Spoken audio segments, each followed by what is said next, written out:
Oui, l'association s'est lancée dans un processus de transition collective. En fait, nous sommes une association qui œuvre dans le médico-social, environ 220 salariés, et nous gérons 25 établissements et services au travers de 3 départements.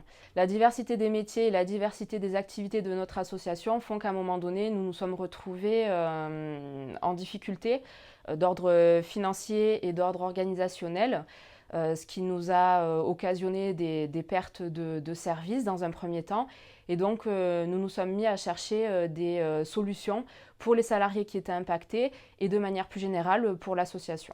Nous nous sommes engagés dans une démarche de négociation d'un accord pour permettre aux salariés d'accéder à ce dispositif de transition collective. C'est important surtout pour les salariés d'être accompagnés et guidés dans ce processus, d'une part parce que c'est un dispositif qui est tout nouveau, on nous avait expliqué début janvier 2021, donc les règles sont propres à ce dispositif et nous ne les maîtrisons pas forcément, donc l'information collective va pouvoir apporter ces informations-là, et ensuite chaque salarié qui souhaite s'inscrire dans un projet de formation va pouvoir se faire accompagner par un conseiller en évolution professionnelle qui va l'aider d'une part à se décider sur un projet de formation et d'autre part à faire le montage du dossier auprès du service de transition Propaca. En réalité, c'est assez simple.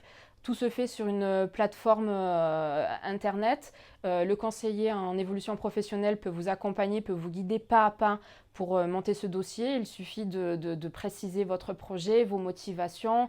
On vous demande de rechercher un organisme, mais ça aussi, le conseiller en évolution peut vous aider à rechercher un organisme.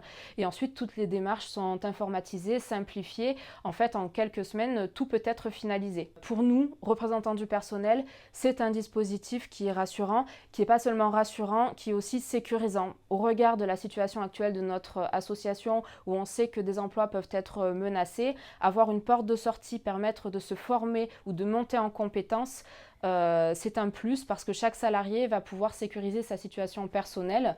Au sortir de la formation, il aura le choix soit de rester dans l'entreprise, soit au regard de ses nouvelles qualifications, chercher un emploi. Et évidemment, avec un diplôme supplémentaire, c'est toujours plus facile de pouvoir rebondir. Donc oui, c'est quelque chose qui est assez rassurant.